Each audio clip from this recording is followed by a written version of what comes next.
저기 중동 지방에 있는 시리아의 북쪽에 타우루스라고 하는 높은 산이 있어요. 그 산에는 독수리들이 둥지를 틀고 서식을 하기로 유명한 산입니다. 그러면 거기 그 산은 그렇게 먹이 구하기가 쉽지 않은데 웬 독수리가 그렇게 많이 거기 서식을 할까요? 그것은 종종 그 타우루스 산을 넘어가는 두루미 떼들을 사냥을 하기 때문에 독수리들이 두루미를 먹이감으로 잡아먹고 거기에서 살고 있습니다. 이 두루미들은요, 그냥 공중을 날아갈 때 그냥 소리 없이 조용히 날아가기가 어려워요. 막 시끄럽게 떠들고 울어대고 소리를 내는 그런 습성이 있거든요. 그래서 깜깜한 밤에 보통 두루미들이 이동을 하지만은 깨욱 깨욱 깨욱 하면서 울고 지나가면은 독수리들이 그 소리를 듣고 그 목표 지점에 정확하게 질주를 하고 날아가 가지고 결국은 그 두루미를 낚아채 가지고 포식을 한다고 합니다. 그런데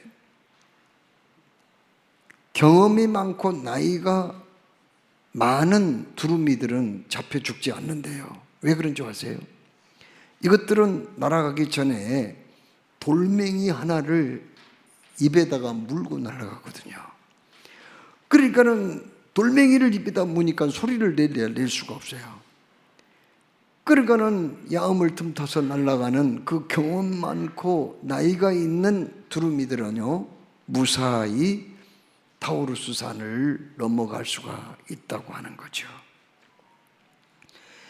영국의 사상가인 토마스 칼라일은 웅변은 은이며 침묵은 금이다라는 말을 했습니다. 고사성애 중에 구하지문이라는 그런 말이 있거든요. 구하지문이란 뭐예요? 바로 이 사람의 입이라는 것은 재앙을 불러들이는 문과 같다, 그런 뜻이 아니겠습니까? 또 설참신도라는 그런 말이 있어요. 바로 혀는 자기 몸을 상하게 하는 칼과 같다라는 그런 말이거든요. 또 잠언 10장 19절 말씀에도 말이 많으면 허물을 면하기 어려우나 그 입술을 제어하는 자는 지혜가 있느니라, 이렇게 말씀해서요. 그러니까는 말 조심하라는 거죠. 또 말을 너무 많이 하다 보면은 쓸데없는 말이 거기에서 많이 섞여 나오게 되고 그게 화근이 될 수도 있다, 그런 말씀 아닙니까? 그런데 오늘 우리가 읽은 사도행전 18장 9절 말씀을 읽어보면은 또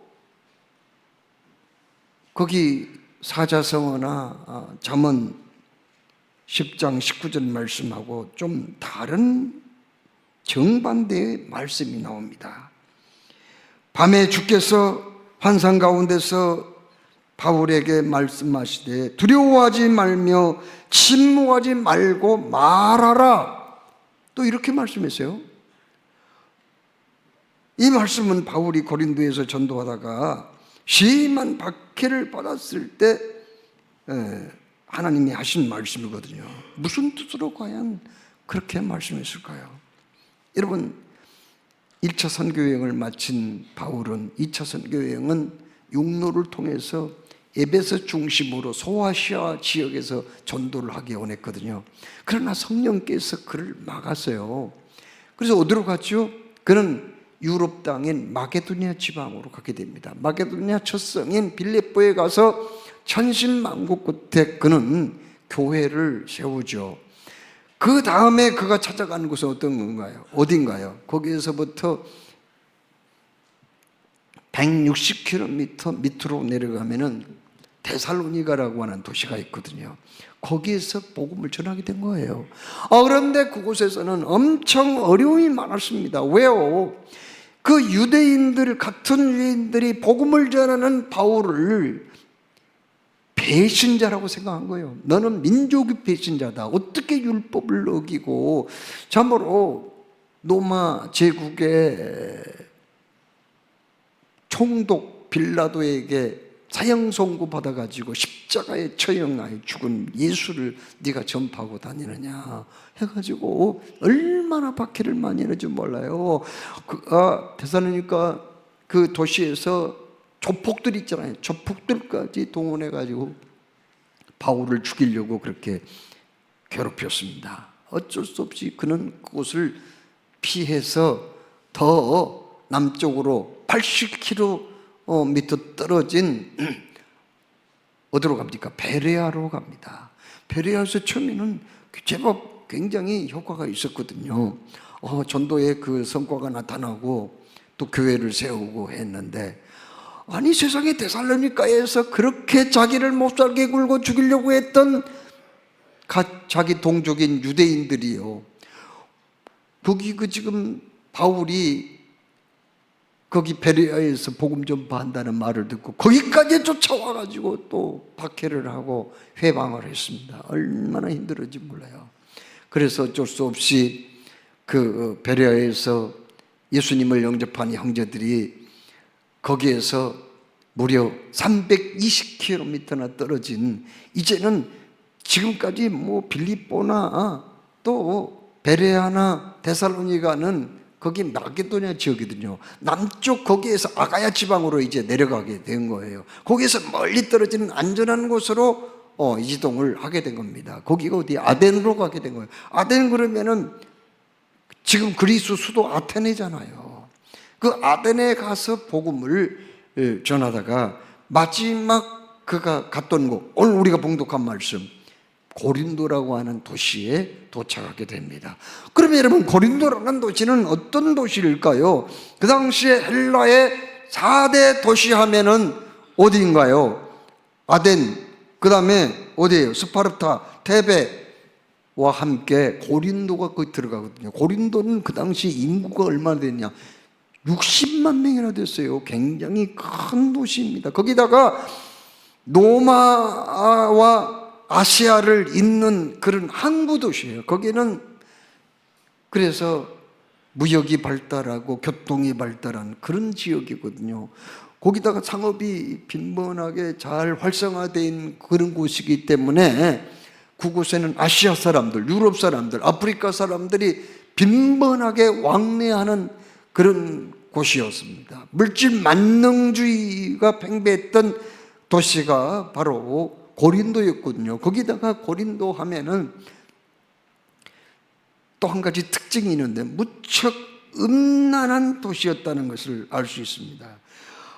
얼마나 음란한 도시였느냐. 거기에는 아프로디테라고 하는 여신을 숭상하는 신전이 있었어요. 그 신전에는 여사제들이 몇 명 있었나? 여사제들만 해서 거기에 1,000명이 있었거든요. 그런데 말만 여사제지 이 여사대들은 뭐하는 여자들이냐? 창녀와 같은 사람들이죠. 그냥 그 신에게, 아프로디테 신에게 제사하는 방법이 뭐냐면 음란한 짓 하는 거예요. 그 창녀들과 그 고린도 남자들이 가가지고 음란한 짓을 하면은요, 자기들은 그 아프로디테의 영을 받는다고 생각한 거예요. 그리고 능력을 받는다고 생각했어요. 그래서 그 행동을 정당화했거든요. 그러나 다른 도시 사람들, 다지막 사람들은 이 사람들 하는 짓을 보고 참으로 못된 사람들이다, 방탕한 사람들이다. 그래가지고 이 고린도 사람이 다른 지방에 가면은 어디서 왔어? 나 고린도에서 왔는데요. 그러면 당신 고린토 티조마이네. 그 말은 무슨 말이에요? 참으로 이 고린도 같은 이 방탕한 놈아, 그런 욕이에요. 그만큼 이 고린도는 무척 타락한 도시였어요.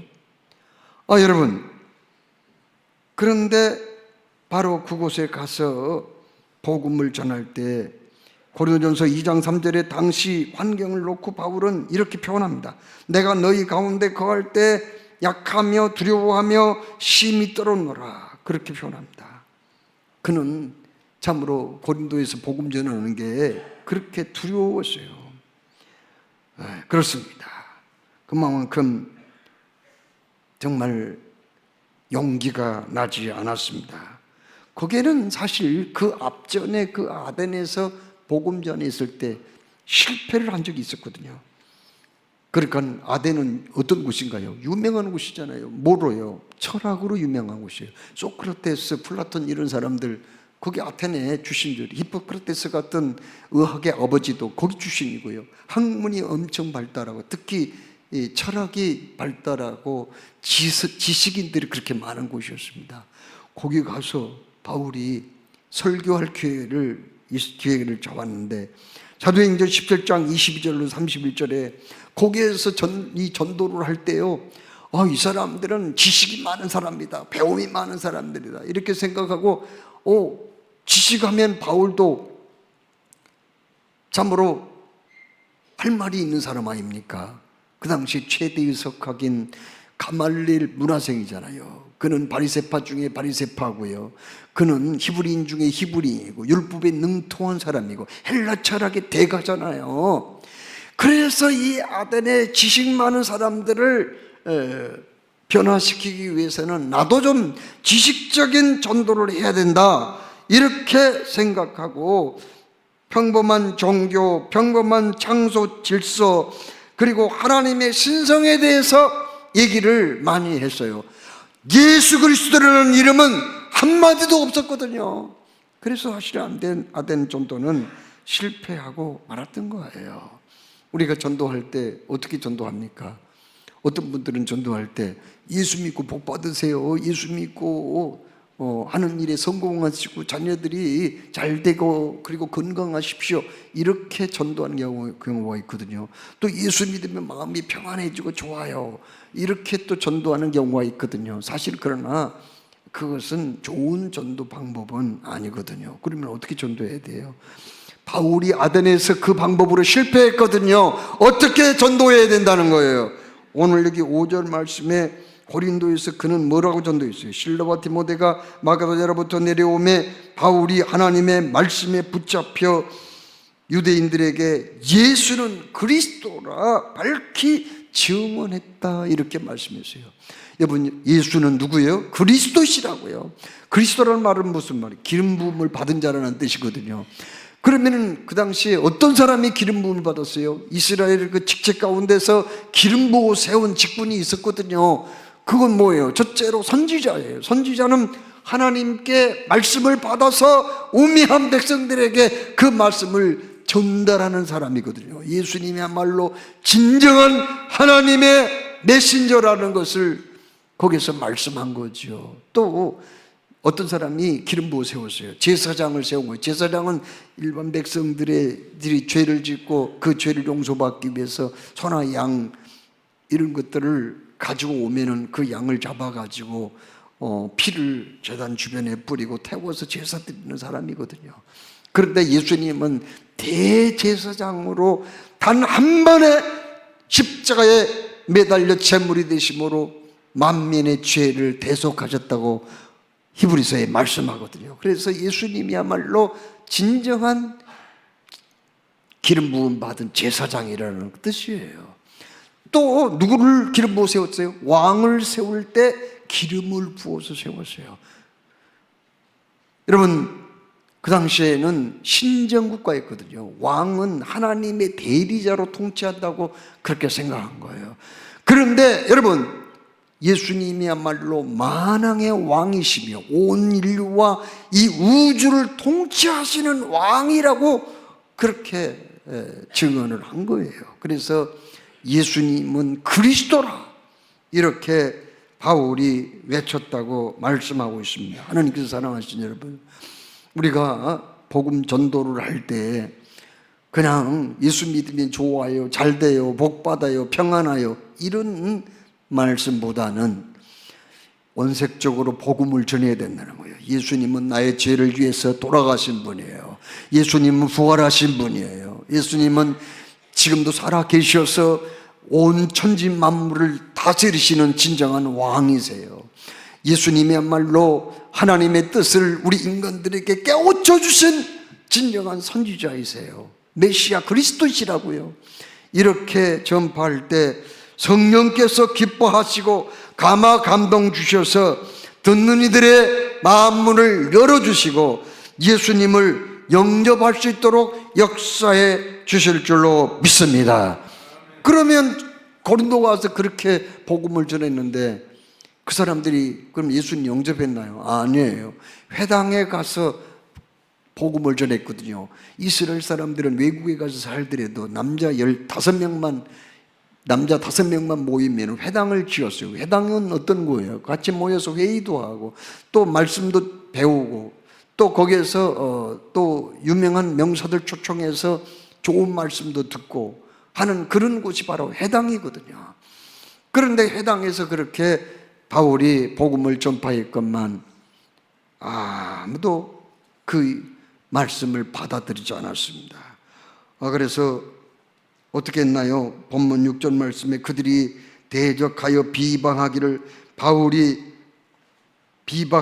바울이 옷을 털면서 이르되 너희 피가 너희 머리로 돌아갈 것이요 나는 깨끗하니라 이후에 이방인에게로 가리라 이렇게 말하면서 그들을 떠났다고 했어요. 그래서 어디로 갔나요? 참으로 바울은 7절 말씀에 거기서 옮겨 여호와를 경외하는 디도 유스도라는 사람 집에 갔거든요. 디도 유스도는 그 이름이요 노마식 이름이에요. 그러니까 그 사람은 유대인이 아니에요. 노마에서 거기 지금 고린도에 와서 살고 있는 사람이었다는 것을 알게 됩니다. 그 사람은 유대인의 회당에 가서 은혜를 많이 받았거든요. 하나님 살아계심을 그가 알게 된 거예요. 그러다가 바울을 만나가지고 바울에게 복음을 듣다 보니 그게 감동이 돼가지고 예수님을 믿게 된 사람입니다. 그 사람이 선생님 우리 집으로 가시죠. 그러면서 디도 유스도가 바울을 자기 집으로 모시고 가는데 바로 또 다른 회당 옆에였어요. 그러니까 처음에 바울이 복음 전했던 그 회당 말고 또 다른 회당이 있었나 봐요. 거기 회당 바로 옆에 디도 유스도 집이 있었거든요. 그래서 거기에서 바울이 복음 전할 때 디도 유스도와 그의 가족이 구원을 받았고요. 또 그 옆에 바로 그 옆에 있는 회당의 회당장 그리스보라는 회당장이 거기에 와가지고 복음을 듣고 그와 온 가족이 세례를 받게 되었습니다. 그때 어떤 일이 벌어졌어요? 9절 말씀에 밤에 주께서 환상 가운데 바울에게 말씀하시되 두려워하지 말며 침묵하지 말고 말하라 이렇게 말씀했습니다. 여러분 사도 바울에게는 예수님께서 종종 나타나서요 찾아오셨다고요. 그런데 항상 예수님이 직접 나타나는 경우도 있지만은 그냥 천사를 보내가지고 하나님의 메시지를 전하게 할 때도 있었거든요. 그러니까 보세요. 그 사도 바울이 소아시아에서 복음 전하기를 원했지만은 그걸 막으시고 저기 유럽 마게도냐 지방으로 안내했을 때도요. 예수님 직접 나타난 건 아니에요. 마게도냐 사람을 환상을 통해서 나타난 거죠. 그 다음에 바울이 가이사라라는 항구 도시에서 이제 그 재판을 받기 위해서 지중해를 건너 로마로 갈 때 그때 배가 완전히 유라굴로 태풍을 만나가지고 표류했잖아요. 일주일 동안. 그때도 예수님이 직접 나타난 게 아니라 사자를 보냈어요. 그래서 바울아 안심하라. 너에 속한 사람 한 명도 죽지 않을 거다. 너는 반드시 노마를 보아야 하리라. 그렇게 말씀을 했잖아요. 그런데 그러면 언제 예수님이 직접 바울에게 나타났나요? 그건 다메섹 도상에 예수님이 그때 거기에서 직접 나타난 거죠. 그리고 바울을 거꾸로 들이고 사울아 사울아 나는 네가 박해하는 나사렛 예수니라 그렇게 밝히기도 했습니다. 또 언제 나타났어요? 직접 나타났어요. 오늘 우리가 봉독한 말씀 9절 말씀에 주께서 바울에게 말씀하시되 이렇게 말씀하잖아요. 그때 직접 나타난 거예요. 그러니까 다메섹 도상에서는 바울을 거꾸로뜨리고 회심시키기 위해서 예수님이 직접 나타났고요. 또 오늘 여기 우리가 봉독한 말씀은 왜 직접 나타났어요? 지금 고린도에서 바울이 복음을 전하는 그 일이 그만큼 중요한 일이기 때문에 예수님께서 직접 나타나가지고 바울에게 말씀하고 있어요. 주님은 전도하는 바울을 어떻게 격려하십니까? 두려워하지 말고 두려워하지 말며 잠잠하지 말고 말하라 이렇게 말씀하셨습니다. 여러분, 믿음은 어디서 나와요? 믿음은 들음에서 난다고 말씀했어요. 들음은 그리스도의 말씀으로 말미암았느니라. 로마서 10장 17절에 그렇게 말씀합니다. 그렇습니다.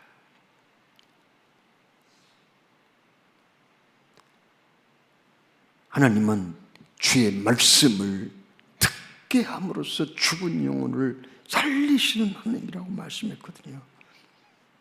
그러므로 입술을 열어서 말을 하라는 거예요.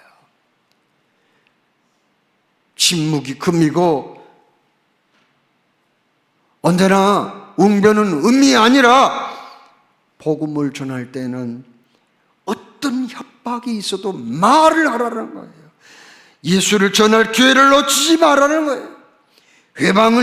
회방이 있어도 비방을 받아도 입술을 열어서 예수 그리스도를 증언을 해야 한다고 오늘 분명히 말씀하셨습니다. 그렇습니다. 때로는 우리가 말을 아껴할 때도 없잖아 있습니다. 말을 아낄수록 품위가 더 돋보이는 경우가 없잖아 있습니다. 그러나 복음은, 그리고 복음의 능력은 언제 나타납니까? 말을 할 때, 입술을 열 때, 그때 능력이 나타난다는 것을 오늘 우리에게 말씀하고 계세요. 또한 여기 주님께서 뭐라고 말씀해요? 내가 너와 함께 있음에 아무 사람도 너를 대적하여 해롭게 할 자가 없을 것이다. 복음을 전할 때 하나님은 안전하게 지켜주신다는 겁니다. 그 누구도 손대지 못하게 보호해 주신다고는 말씀이에요.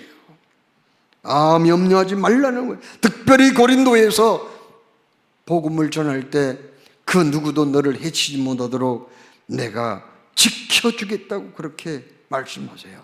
어느 대학 교수가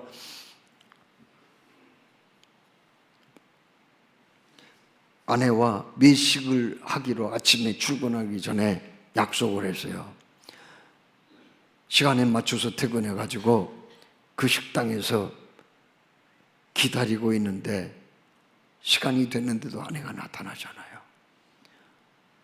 그래서 전화를 했죠. 그러나 받지를 않아요. 이상하다. 늦을 사람이 아닌데, 전화 안 받을 사람이 아닌데 왜 전화를 안 받지? 좀 더 기다려보다가 1시간 지나지고 집으로 발걸음을 옮기게 되었습니다. 집에 거의 다 도착했을 때 경찰서에서 전화가 왔어요. 당신 부인께서 교통사고가 났습니다. 그래서 현장에서 바로 목숨을 잃게 되었고 시내 어느 병원 영안실에 지금 모셔놓았습니다라는 그런 전화를 받게 된 거예요. 이 교수는 참으로 그 소식을 듣고 청천벽력 같은 이 소식이 과연 이게 현실인지 아니면 꿈인지 알 수가 없었어요. 그러나 그것은 사실이었습니다.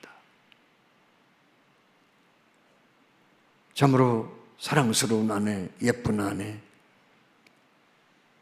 결혼해서 자기가 그때까지 공부를 했거든요. 대학원을 공부했어요. 또 꿈을 가지고 유학까지 갔는데 유치원 교사를 하면서 이 모든 뒷받침을 그 아내가 다 해줬어요.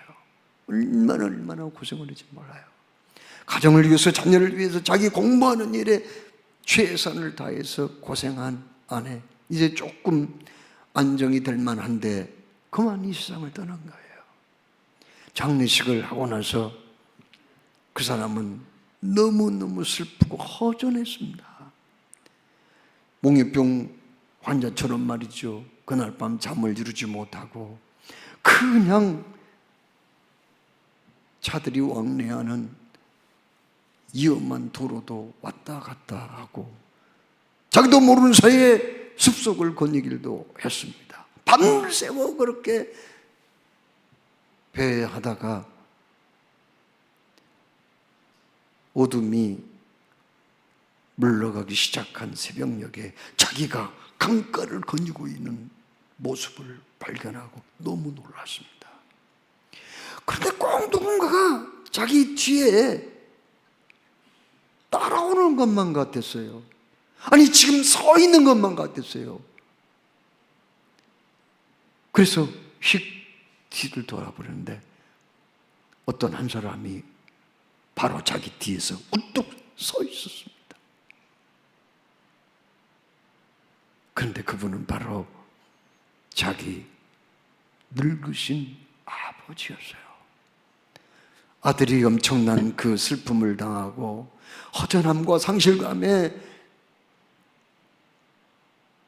잠을 못 이루고 뛰쳐나가는 모습을 봤거든요. 그리고 그 아들의 뒤를 따라간 거예요. 행여나 잘못될까 봐서요.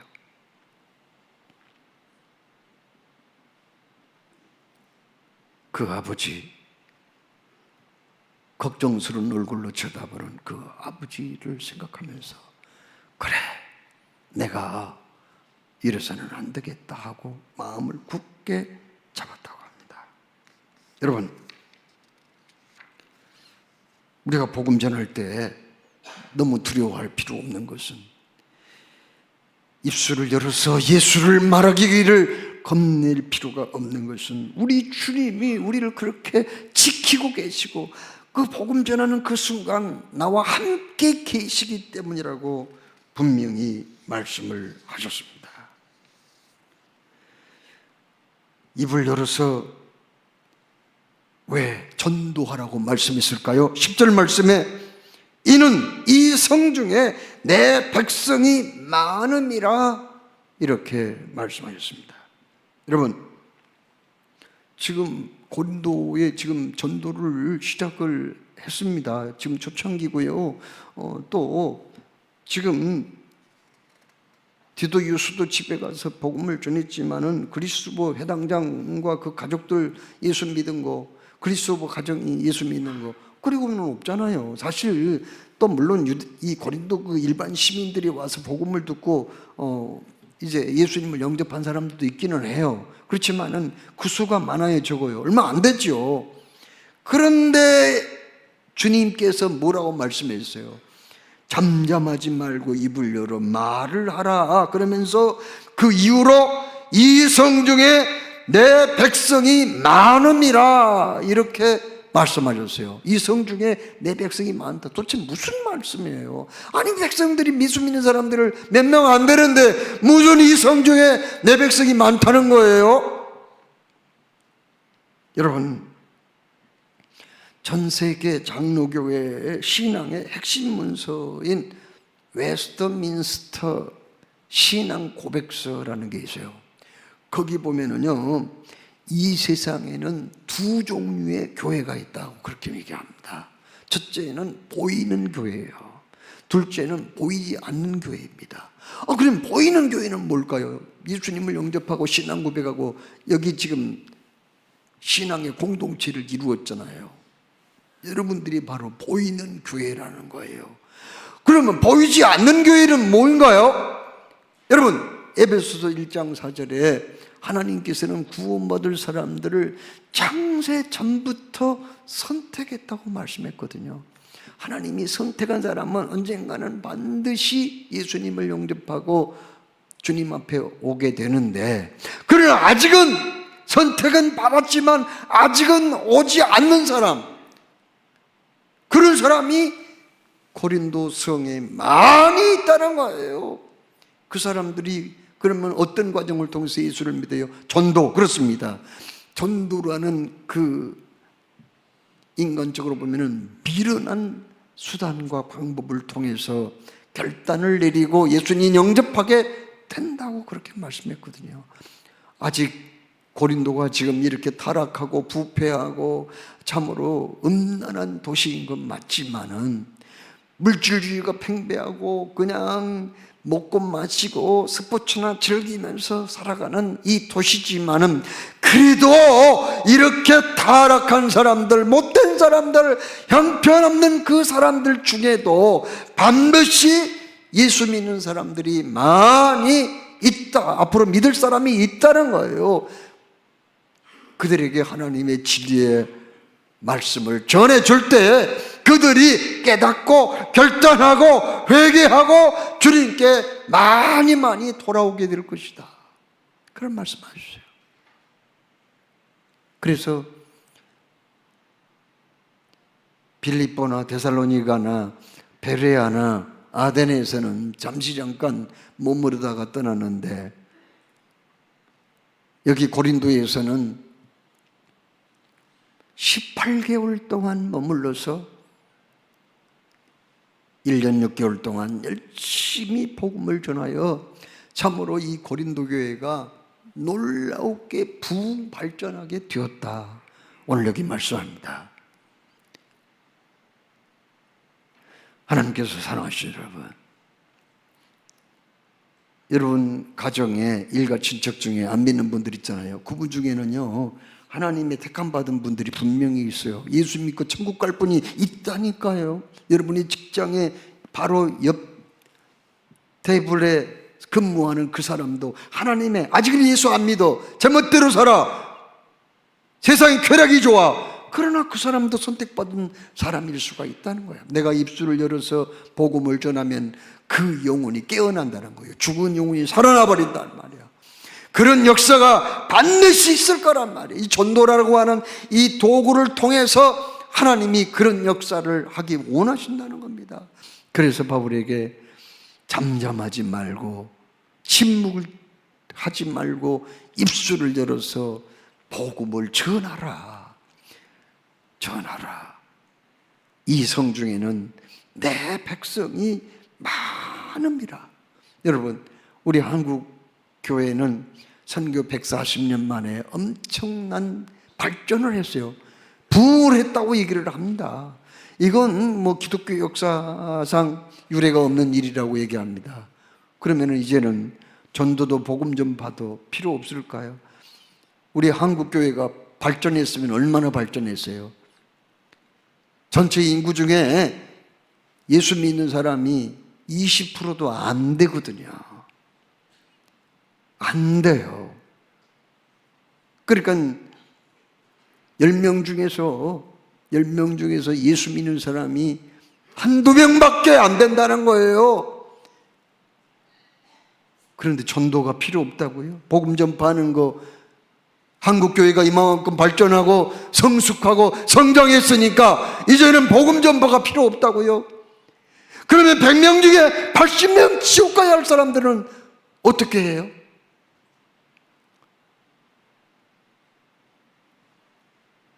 그래서 우리 교회가 앞으로도 복음을 열심히 전해야 할 이유거든요.